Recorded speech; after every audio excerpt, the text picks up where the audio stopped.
আসসালামু আলাইকুম। আমি এর আগের ভিডিওতে আপনাদেরকে দেখিয়েছি ইটনা গ্রাম থেকে কোঠিবাজার। এই ভিডিওতে আপনাদেরকে দেখাবো কোঠিবাজার থেকে রহমতগঞ্জ রাধাগঞ্জ বাজার। আপনারা দেখতে পাচ্ছেন কোঠিবাজার থেকে রওনা হয়েছি। কোঠিবাজারটি পড়েছে নরসিংদী জেলার শিবপুর উপজেলার মাঝে, আর আমাদের ঐতিহাসিক রহমতগঞ্জ রাধাগঞ্জ বাজারটি পড়েছে নরসিংদী জেলার রায়পুরা উপজেলার মাঝে। এখন আপনারা দেখতে পাচ্ছেন আমি আছি কোঠিবাজার ব্রিজের উপরে। আরিয়লখা নদী পার হচ্ছি। আরিয়লখা নদী কোঠিবাজার ব্রিজ দিয়ে পার হলেই আদিয়াবাদ গ্রাম, নরসিংদী জেলার রায়পুরা উপজেলার আদিয়াবাদ ইউনিয়নের আদিয়াবাদ গ্রাম। আদিয়াবাদ গ্রামটি অনেক বড়, অনেক সুন্দর একটি গ্রাম।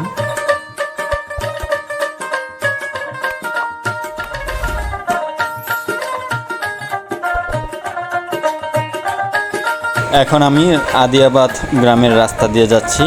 এই রাস্তাটি অনেক সুন্দর।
আমি চলে এসেছি আমাদের ঐতিহাসিক রহমতগঞ্জ রাধাগঞ্জ বাজারের কাছে। আপনারা দেখতে পাচ্ছেন এখান থেকে আমাদের রহমতগঞ্জ রাধাগঞ্জ বাজার শুরু।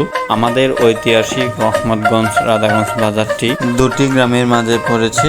একটি হলো আদিয়াবাদ ইউনিয়নের আদিয়াবাদ গ্রাম, আরেকটি হলো আদিয়াবাদ ইউনিয়নের শেরপুর গ্রাম। এই দুটি গ্রামের মাঝে পড়েছে আমাদের ঐতিহাসিক রহমতগঞ্জ রাধাগঞ্জ বাজার।